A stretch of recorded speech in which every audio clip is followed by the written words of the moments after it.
এটি নিউজ দেখছেন প্রিয় দর্শক, আপনাদের সবাইকে আমন্ত্রণ জানাচ্ছি স্বাধীন সংলাপে। সৌজন্যে আলোক হেলথ কেয়ার অ্যান্ড হাসপাতাল।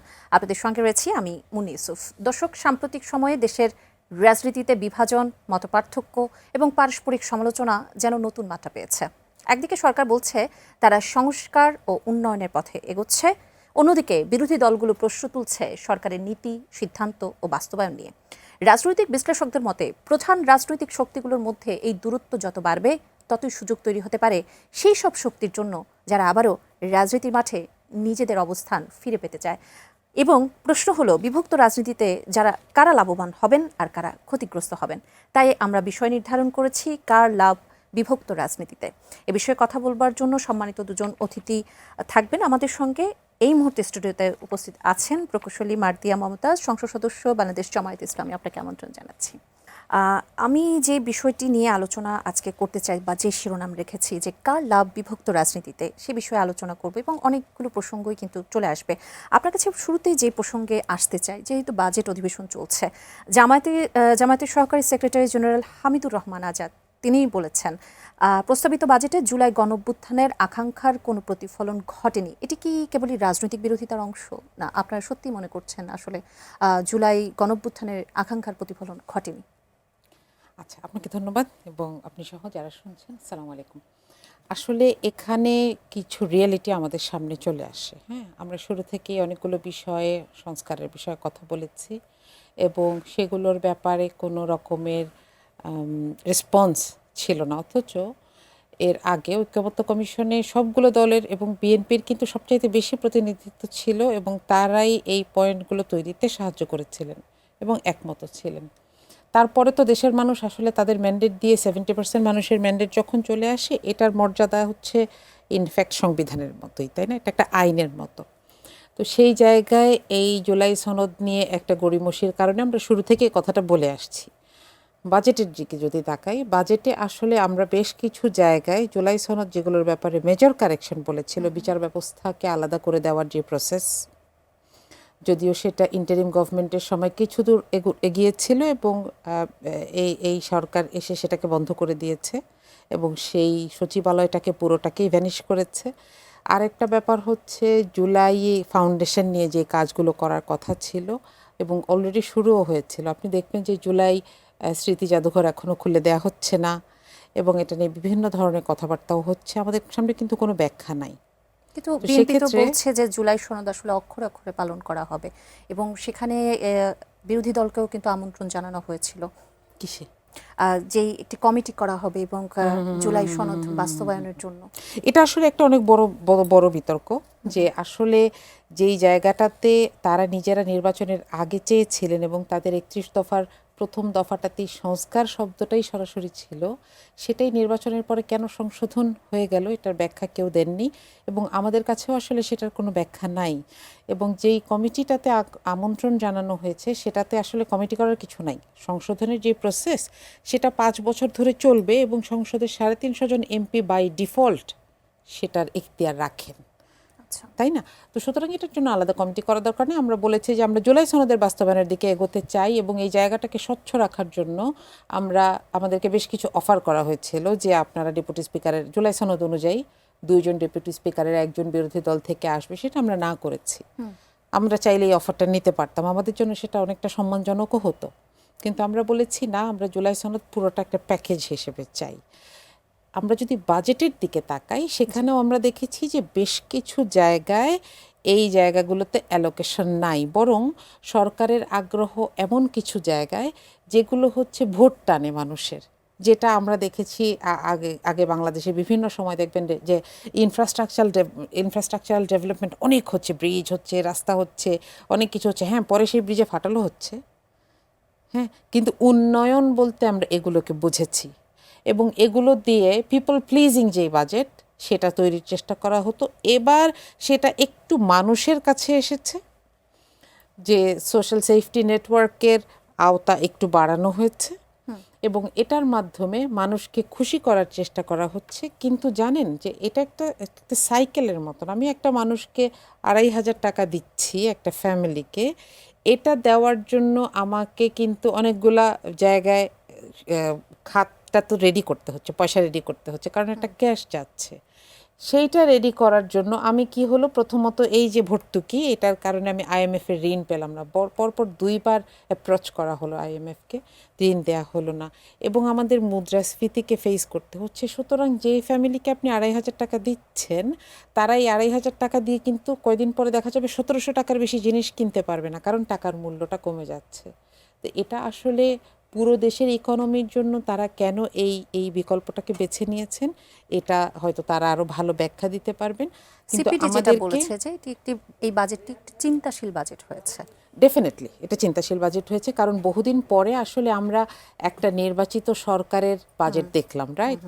সেটা অবশ্যই চিন্তাশীল বাজেট হয়েছে। এবং আমি এখানে কিছু জায়গায় অনেকগুলো গবেষণাও দেখেছি। ক্লাইমেট বাজেট কিংবা জেন্ডার বাজেটের কথা যদি ধরি, এখনও পড়ে শেষ হয় না, it's quite a big thing.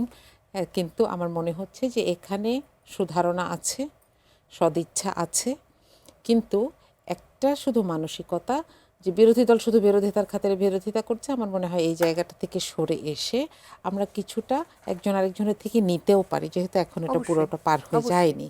সুতরাং আমি বলবো যে বিরোধিতাগুলোকে কাউন্ট করতে তো অসুবিধা নাই, হ্যাঁ, কিন্তু আমরা দীর্ঘদিন এক্স্যাক্টলি আমরা গঠনমূলক সমালোচনা করেছি। আমরা ইভেন সরকার বাজেট দেওয়ার আগেই আমরা একটা খসড়া বাজেট প্রেজেন্ট করেছি। সরকার চাইলে এখন আমাদেরকে অ্যাপ্রোচ করতে পারেন, কারণ দেখেন যত প্ল্যানই হোক, যেরকম প্ল্যানই হোক, যত সুন্দর প্ল্যানই হোক, কোনোটাই 100% নিখুঁত হয় না। দে ক্যান অ্যাপ্রোচ যে আপনারা এখানে কম কিভাবে দেখালেন, আমাদেরকে বলেন তো, we have got experts, right? তাহলে এই ধরনের বিনিময়ে আমরা সবসময় হাত বাড়িয়ে আছি, কিন্তু আমাদের সেই হাতটা ধরার মতন সদিচ্ছা বা সাহস সরকারের আছে কিনা, সেটা হচ্ছে প্রশ্ন। আচ্ছা, আমরা একটি শিরোনাম আপনি নিশ্চয়ই দেখেছেন যে সুইস ব্যাংকে বাংলাদেশিদের আমানত 12,500 কোটি টাকা, এক বছরে বেড়েছে 41%। আসলে সব আমানত যে অবৈধ বা পাচার করে হয়েছে তাও কিন্তু নয়, কিন্তু তারপরেও যখন এই ধরনের একটি খবর আসে তখন কিন্তু মানুষের মনে প্রশ্ন জাগে যে যেই অর্থ পাচার রোধের কথা বলছে এবং কঠিনভাবে সেটি দমন করা হবে, সেখানে প্রধানমন্ত্রীও বলেছেন, সেখানে আসলে এটি আমাদের উদ্বেগের কারণ হতে পারে কিনা, এত বড় আমানত 41% যে বেড়েছে? জি, আমাদের এখানে উদ্বেগের কারণ হচ্ছে 3টা। প্রথম কথা হচ্ছে যে আমরা আসলে প্রকৃতপক্ষে যতই বলি যে পাচারকৃত অর্থ আমরা ফেরত আনবো, এ পর্যন্ত বাংলাদেশে খুব এক্সটেন্সিভলি 2টা ছাড়া আর কোনো এক্সাম্পল নাই। তাহলে সুতরাং এটা হচ্ছে যে আমরা একটা কথা পড়তাম না, যে গ্রন্থগত বিদ্যার পরহস্তে ধন, হ্যাঁ, এটা আসলে প্রয়োজনে আমাদের কোনো কাজে লাগবে না এটা। দ্বিতীয়ত হচ্ছে এটাকে আমরা আটকাচ্ছি না কেন? সুইস ব্যাংকের কিছু ফ্রিডম আছে, তারা কিছু জায়গাকে তাদের মানে আইনের বাইরে আছে। এটাকে মাথায় রেখেও যদি আমরা চিন্তা করি যে তারা এটা প্রকাশ করছে না, কিন্তু আমি তো আমার দেশ থেকে এটা মনিটরিং করতে পারি যে এটা কোন চ্যানেলে যাচ্ছে। নাম্বার 3, এতদিন পর্যন্ত যারা এই পয়সাগুলো পাচার করেছেন তাদের একটা রেকর্ড আছে। আমরা কি কখনো দেখেছি যে মানি লন্ডারিংয়ের জন্য কোনো একজন বড় মানুষকে, যাকে আমরা বড় ব্যক্তিত্ব হিসেবে চিনি, তাকে ধরা হয়েছে? না, ধরা হয় কাদেরকে? ওই যে হুন্ডি ব্যবসায়ী একজনকে ধরে বা একটা গ্যাংকে ধরে আমরা এটা আত্মতৃপ্তি পাই যে আমরা মানি লন্ডারিং বন্ধ করছি। তাহলে এই জায়গাগুলো কিন্তু আসলে বন্ধ করা যাচ্ছে না। আমাদেরকে খুব দ্রুত একটা ইফেক্টিভ জায়গা বের করতে হবে, কারণ আপনি দেখেন যে এখন কিন্তু এটা রিস্ক আরও বেশি, কারণ কালো টাকা সাদা করার অল্প কিছু জায়গা রাখা সত্ত্বেও এটা ন্যাচারালি হচ্ছেই, রেগুলারলি হচ্ছে। এখানে আমাদের মনিটরিংটা খুব জরুরি। ডক্টর সানসিলা জেবরিন প্রিয়াঙ্কা, আপনাকে আমন্ত্রণ জানাচ্ছি আমাদের অনুষ্ঠানে। আমি আজকে যে বিষয়টি আমাদের নির্ধারণ করেছি তা হলো কার লাভ বিভক্ত রাজনীতিতে। রাজনীতিতে বিভক্তির কথা আমরা বলি, এবং এই বিভক্তি বা বিভাজন যখন তৈরি হয় তখন আসলে প্রশ্ন থেকে যায় যে পেছনে আসলে কোন শক্তি কাজ করছে, বা এই বিভক্ত রাজনীতিতে বড় বড় দলগুলো বিভক্ত রাজনীতিতে আসলে কারা লাভবান হন আর কারা ক্ষতিগ্রস্ত হন, সেটি আমরা জানবার চেষ্টা করছি। এবং আপনার কাছে প্রথমেই যে প্রশ্নটি রাখতে চাই আমি, সেটি হলো যে প্রধানমন্ত্রী তার সাম্প্রতিক মৌলভীবাজারের বক্তব্যে কড়া হুঁশিয়ারি দিয়ে বলেছেন, যারা বলছেন সরকারকে সময় দেওয়া যাবে না তারা নিজেদের স্বার্থে কথা বলছে। এই যে সরকারের সংস্কার পরিকল্পনা এখনও দৃশ্যমান না হলো, বিরোধী দলের এই যে তীব্র একটি অবস্থান বা সেটি নিয়ে যে প্রধানমন্ত্রীর একটি বার্তা, সেটি মূল রাজনৈতিক কী কারণ? ধন্যবাদ আমার সহ আলোচক এবং আমার দর্শনার্থী যারা আছে সকলকে আমার সালাম এবং শুভেচ্ছা। প্রথমত হচ্ছে দেখুন, প্রধানমন্ত্রী যেটি বলেছেন তার সাথে আমিও একমত, এই কারণে কারণ রাজনীতিতে বিভক্তি থাকবে, আলোচনা সমালোচনা থাকবে, তবে বাংলাদেশের স্থিতিশীলতা মেনটেন করার জন্য একটা লেভেল পর্যন্ত সমতা বজায় রাখতে হবে। এখন আমরা আমাদের বাজেট অধিবেশন সংসদে চলছে এবং আমরা বাজেট অধিবেশনে যেটা দেখলাম যে এই বাজেটটা খুবই স্মার্ট একটা বাজেট হয়েছে, কিন্তু তারপরেও এখানে সমালোচনার শেষ নেই। হ্যাঁ, এবং এত ছোট ছোট সমালোচনাকে এত বড়ভাবে দেখানো হয় এবং শুধু সংসদে না, সংসদের বাইরেও যদি আমরা দেখি বিভিন্ন ধরনের ঘটনা, ছোটোখাটো মব, বিভিন্ন ধরনের অ্যাক্টিভিটিস দেখে আমরা বুঝতে পারি যে আসলে বিরোধী দলের যারা আছেন তারা আসলে নিজেদের রাজনীতি টিকিয়ে রাখার জন্য সরকারের সমালোচনা করে তারা নিজেদেরকে বর্তমানে রিপ্রেজেন্ট করতে চাচ্ছেন বাংলাদেশের মানুষের কাছে। তবে এটা মনে রাখা দরকার, বাংলাদেশের মানুষ কিন্তু এখন অনেক স্মার্ট, তারা অনেক নলেজেবল এবং তারা এটা কিন্তু বুঝে যে বর্তমান সরকার খুব সাফল্যের সাথে, সম্মানের সাথে দেশটাকে সামনের দিকে এগিয়ে নিয়ে যাচ্ছে। বিশেষ করে আমরা প্রধানমন্ত্রীকে যখন দেখি, প্রধানমন্ত্রীর অ্যাক্টিভিটিস বলেন, তার কথাবার্তা বলেন, সাধারণ মানুষের প্রতি তার যে ভালোবাসা, উদারতা, সেটা দেখলে আমরা বুঝতে পারি যে তিনি কিন্তু আসলেই জনমুখী একজন মানুষ। এবং আমরা তিনি নির্বাচনী প্রচারণার সময় যে ইস্তেহারগুলো দিয়েছেন সেগুলো বাস্তবায়নের জন্য দেখেন একটা দিনও বসে নাই। এই অধিবেশন চলছে, অধিবেশনের মাঝখানেও তিনি ফ্যামিলি কার্ড উদ্বোধন করছেন, না হলে খাল খনন কর্মসূচিতে যাচ্ছেন, নাহলে কোনো না কোনো ডেভেলপমেন্টাল কাজে তিনি নিজে এবং তার মন্ত্রী পরিষদের যারা আছেন সকলে কিন্তু জান প্রাণ দিয়ে চেষ্টা করছে সাধারণ মানুষের জন্য কাজ করার জন্য। তো এখানে কিন্তু সরকারের অনেক প্রশংসা করার আছে, কিন্তু আমরা দেখতে পাচ্ছি যে সরকারের ভালো দিকগুলোকে বিরোধী দলের কেউই ফুটিয়ে তুলছে না বা তারা রিপ্রেজেন্ট করছে না।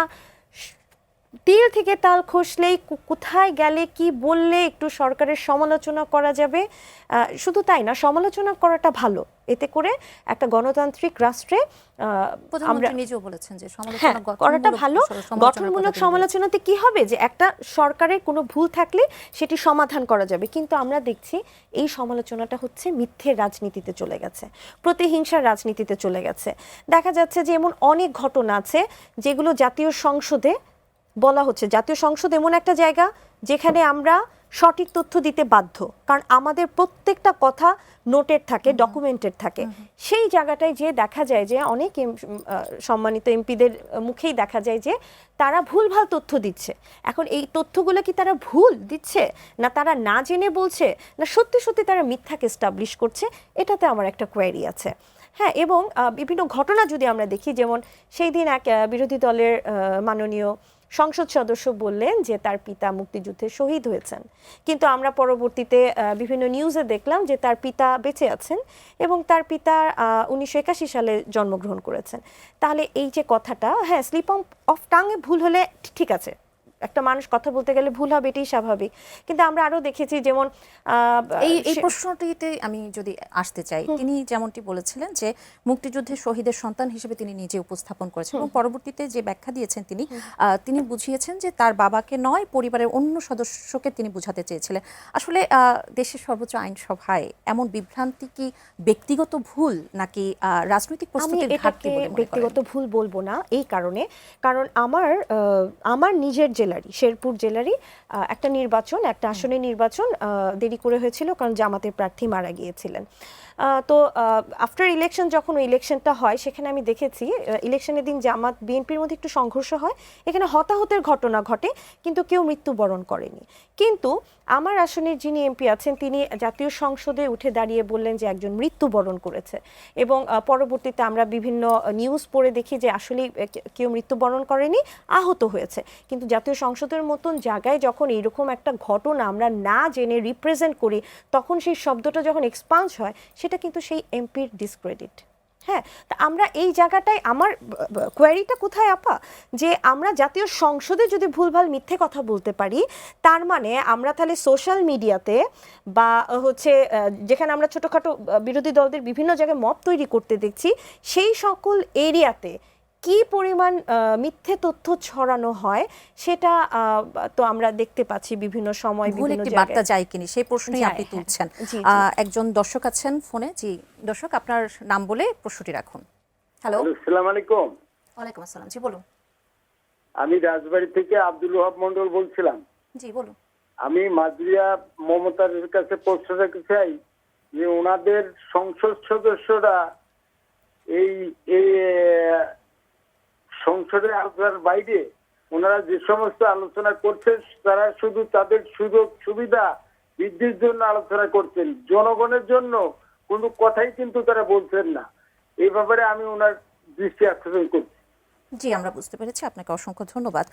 আমি মার্দিয়া মুমতাজ আপনার কাছে আসি।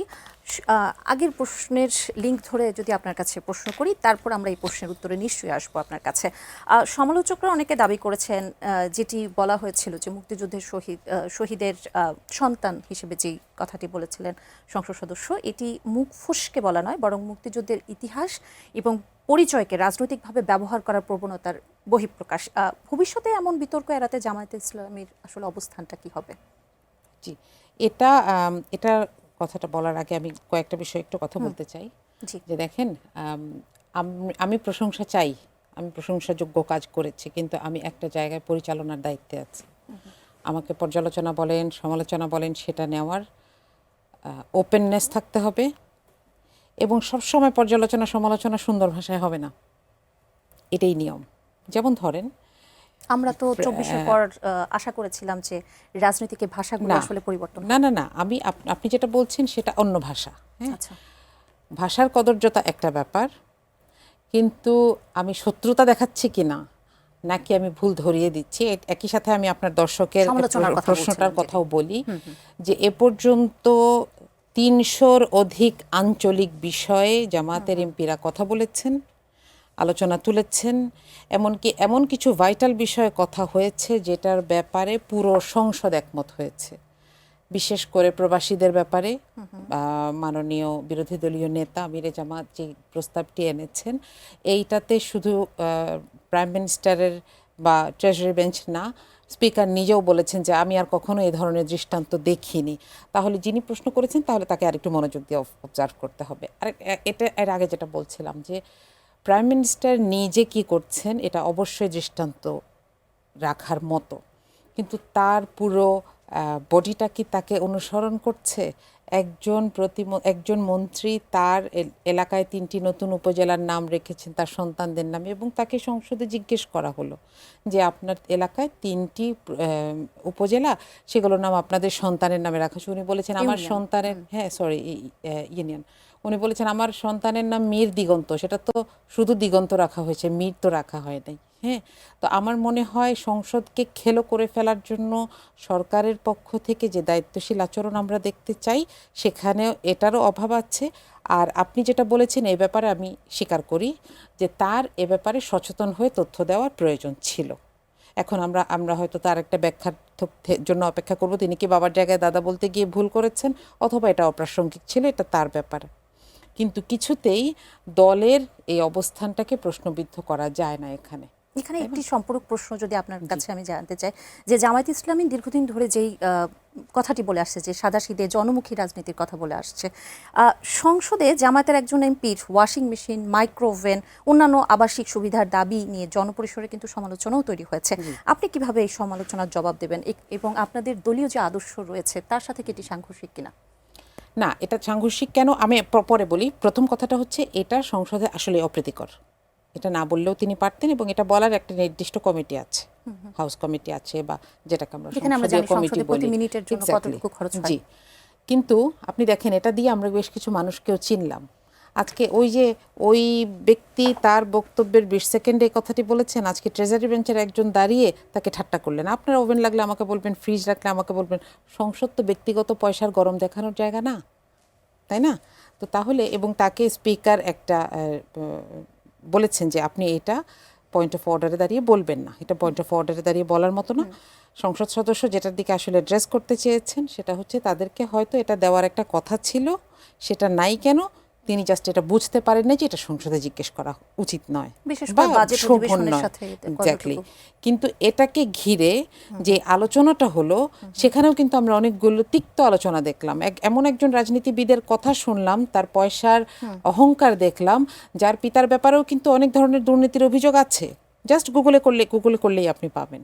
সুতরাং এখানে আসলে আমাদেরকে বোঝার বিষয়, আমরা যখন একজনকে একটা বিষয় স্পিকার বলেছেন ইনাফ, দ্যাট ওয়াজ ইনাফ, যে আপনি এই কথাটা এখানে না বলে হাউস কমিটিতে বলবেন, জানাবেন। এটা জানার ভুল।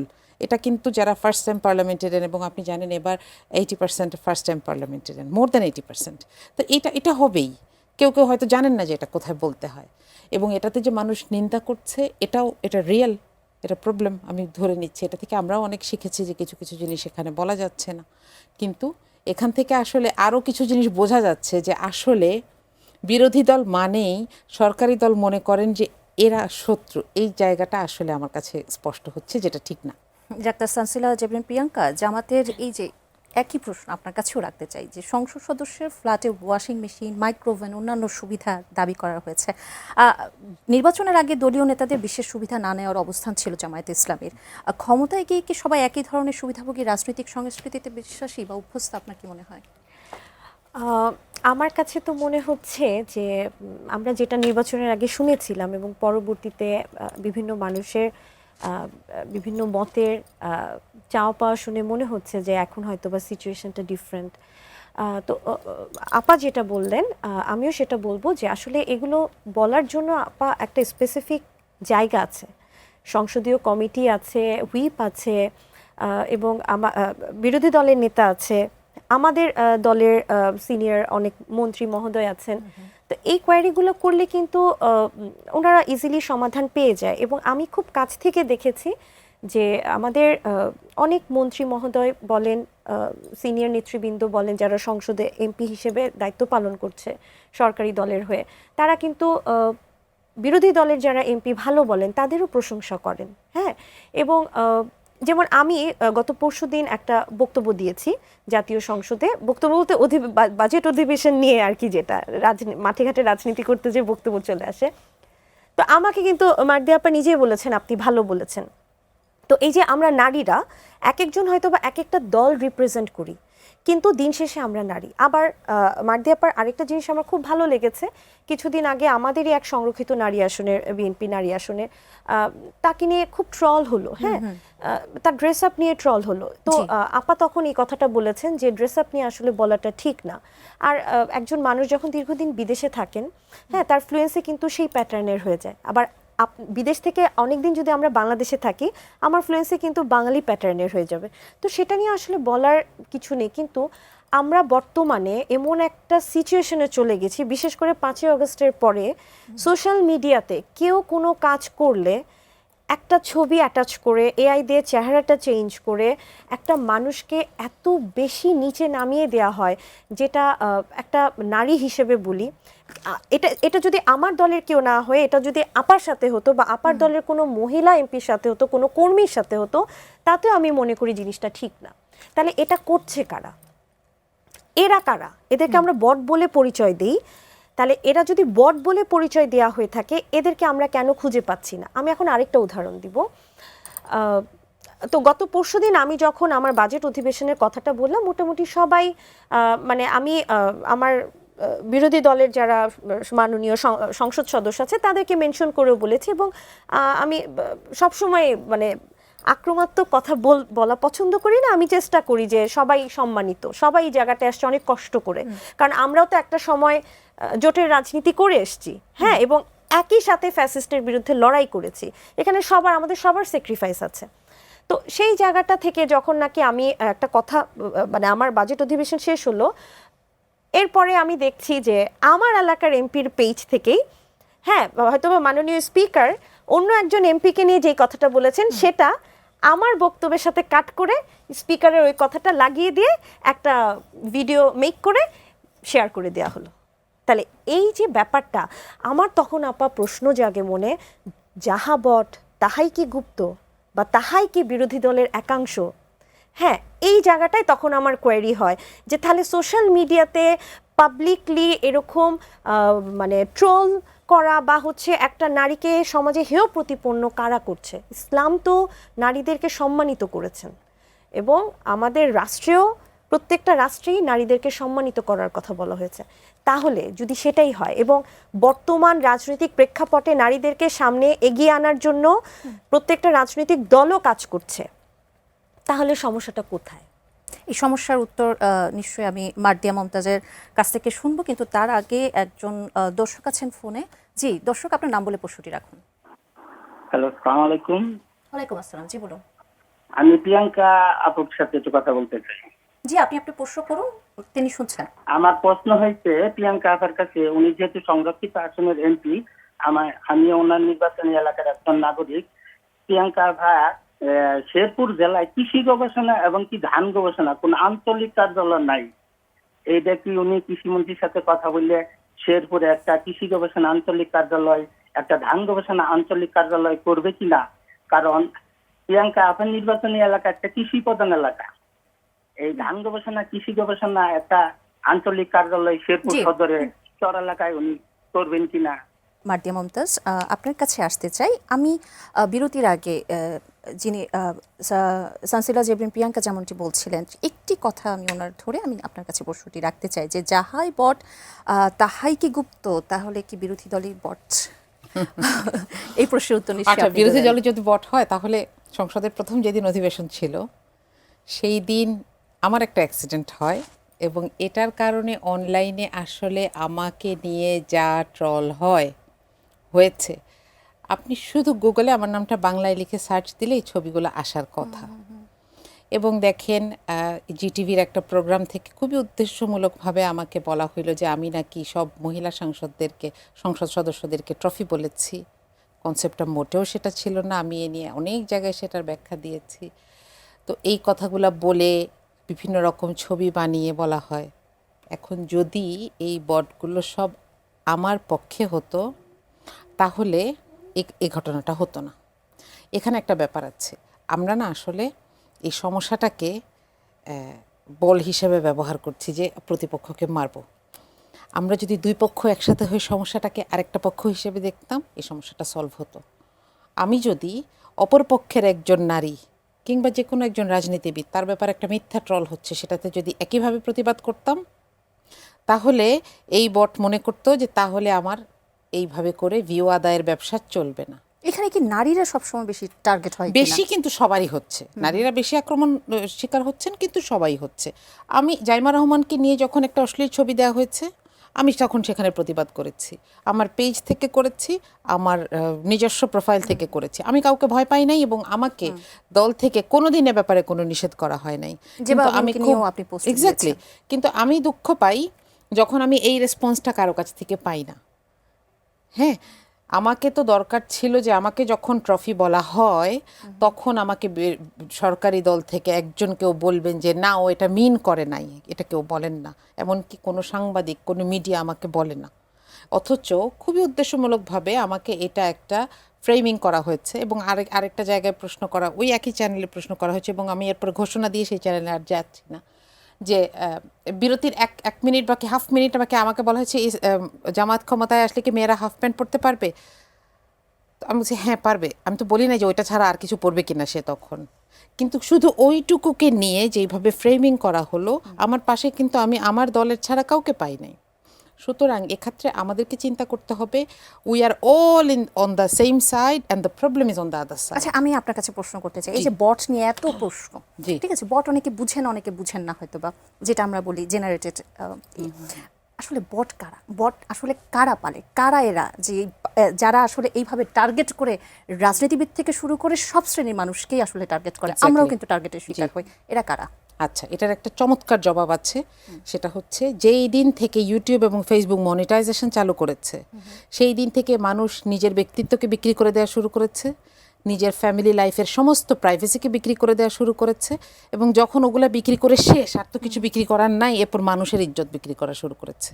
আপনি দেখবেন একটা মা তার বাচ্চাকে কাঁদায়, সেটা ভিডিও করে, মানুষ ভিউ করে, আর মানুষ গালিগালাজ করছে, তাই না? 2025-এ অক্সফোর্ড ডিকশনারি তাদের একটা প্রত্যেক বছর ওরা একটা শব্দকে বলে যে এই শব্দটা হচ্ছে এই বছরের সেরা শব্দ। ওরা বলেছে রেজ বাইট। সেই শব্দটার মানে কি? এই যে মানুষকে খেপিয়ে দিয়ে নিজের অবস্থানকে উন্নত করা। আপনি বিশ্বাস করবেন, আমার ফ্রেন্ড লিস্টের চাইতে ব্লক লিস্ট বড়, কারণ আমি এদেরকে দেখতে চাই না। আমি ডিসাইডেড আমি এদেরকে দেখবো না, কিন্তু ডিসিশনটা নেওয়ার আগে, ব্লক করার আগে আমি একটা কাজ করি। যাদেরটা থাকে না, লক থাকে না, আমি তাদের প্রোফাইলটা দেখি। তারা আজকে আমাকে নিয়ে লিখেছে, তার আগের দিন জাইমাকে নিয়ে লিখেছে, অ্যান্ড সো অন। তাদের কাজ হচ্ছে ভিউ বাড়ানো, কিন্তু আমরা যখন এটা নিয়ে নিজেদের মধ্যে লাঠালাঠি করি, ওরা না মজা পায়, কারণ ওটা নিয়েও ওদের একটু ভিউ বাড়ে। আমাদের উচিত প্রবলেমটাকে এক পাশে রাখা, এবং আমরা যারা সুস্থ রাজনীতি করতে চাই তারা আরেক পাশে থাকা। আমাকে একটা জিনিস আরেক হাফ মিনিট লাগবে, সেটা হচ্ছে আমাদেরকে একটা জিনিস মনে রাখতে হবে। একটা দলের পালের গোদারা পালিয়ে গেছেন, কিন্তু তাদের সাঙ্গপাঙ্গরা পালায় নাই, তাদের তো কাজ নাই। তারা তো ফুল টাইম রাজনীতিবিদ ছিল, তারা এখান থেকে একটু খাইতো, ওখান থেকে একটু খাইতো। তারা এখন কি করছে? তারা এখন এই কাজগুলো করছে। সুতরাং আমরা এই প্রবলেমটাকে প্রবলেম হিসেবে দেখা উচিত, এবং একটা সর্বদলীয় ঐক্য দরকার, যে আমরা এদেরকে লাই দিব না, বা একদম। এদেরকে সর্বদলীয় অন্য ঐক্যের কথা দলের বলছেন, বলে, জি।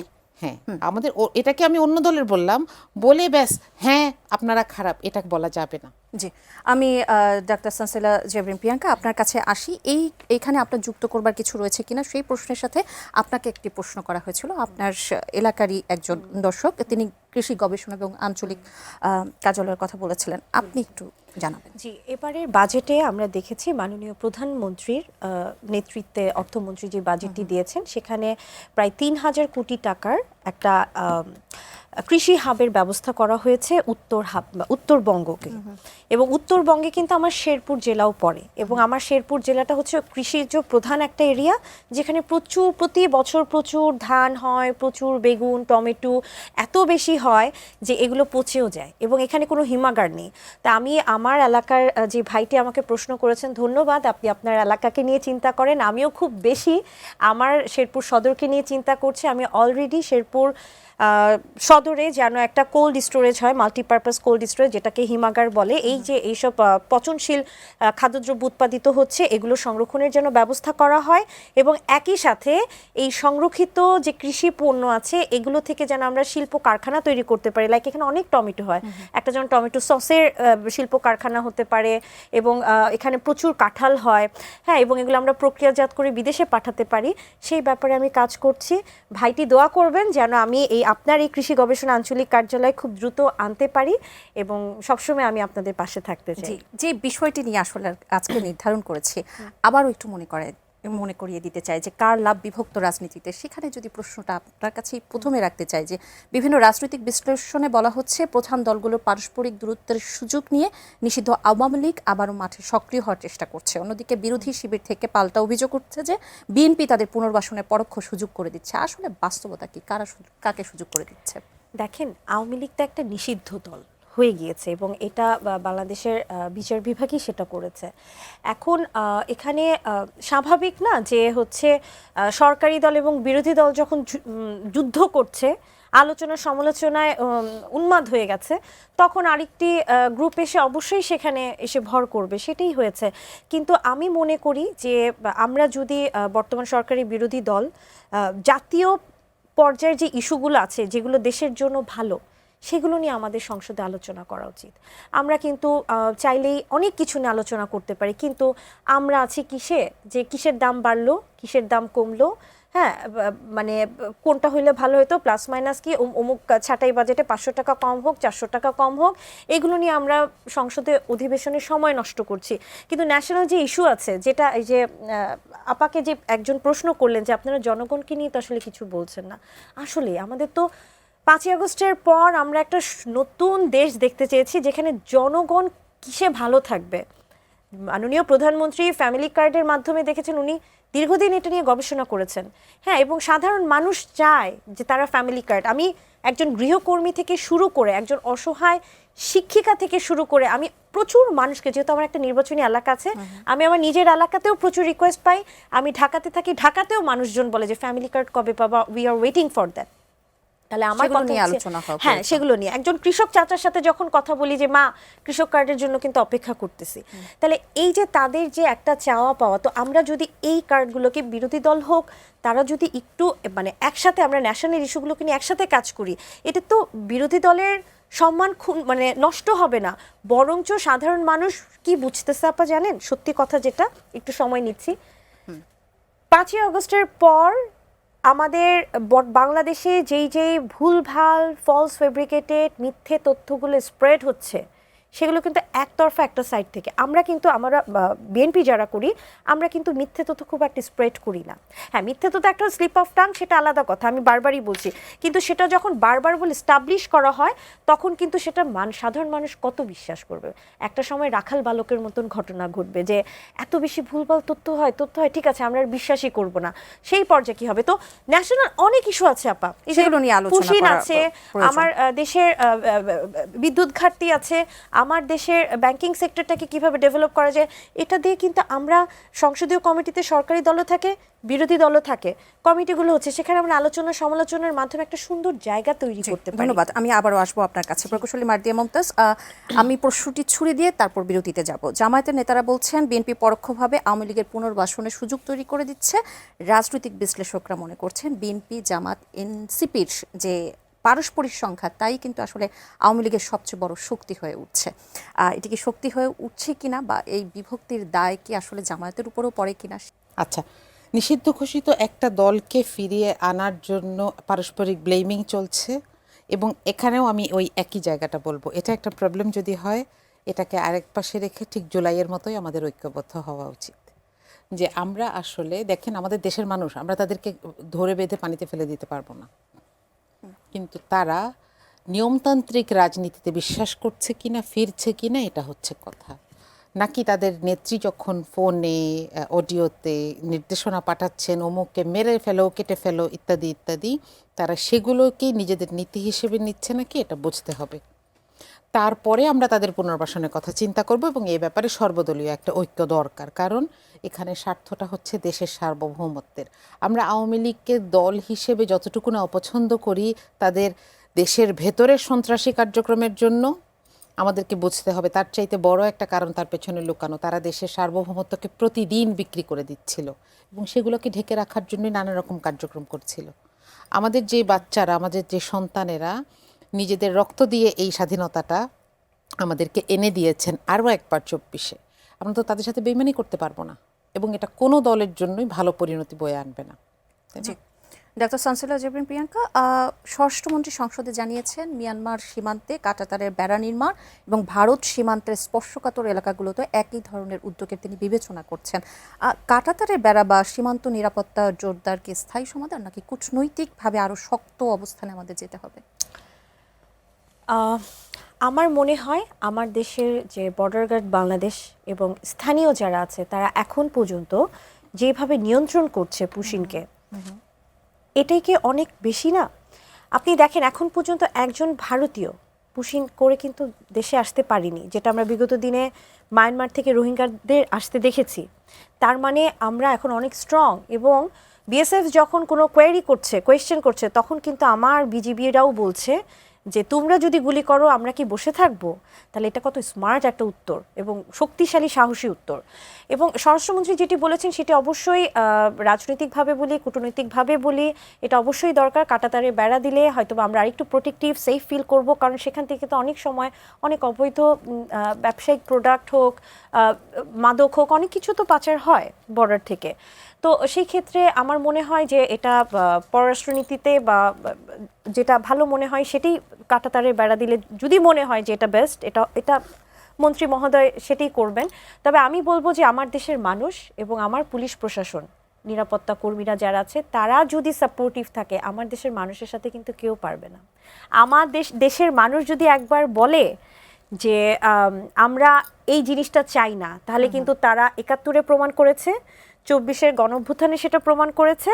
এবং আমার বিশ্বাস আমার দেশের মানুষ, আমরা যারা আছি সরকারি বিরোধী দল সব একই প্ল্যাটফর্মে থেকে যদি আমরা ন্যাশনাল ইস্যুগুলোকে নিয়ে কাজ করি, তাহলে আপনি যে প্রশ্নগুলো করলেন, আপনি ফ্যাসিস্টের কথা বলেন, আপনি যে কোনো দেশের প্রেশারের কথা বলেন না কেন, বাংলাদেশকে কেউ দাবিয়ে রাখতে পারবে। জি জি, অবশ্যই আপনার কাছে আসতে চাচ্ছিলাম। সেটা হচ্ছে আমরা এমন একটা সময় একজন ভারতীয় হাইকমিশনারকে নতুনভাবে বাংলাদেশে নিয়োগ পেতে দেখলাম, যিনি কিন্তু আসলে ডিপ্লোম্যাট না, তিনি পেশায় রাজনীতিবিদ, এবং এটা খুব আনলাইকলি একটা সিচুয়েশন, এবং তিনি রাজনীতিবিদের মতোই আচরণ করছেন। তিনি প্রথম দিন এসেই ওনার কিন্তু সাংবাদিকদের সাথে কোয়েশ্চেনার সেশন করার কথা না, এটা কূটনৈতিক লিমিটের বাইরে গিয়ে তিনি যেটা করেছেন।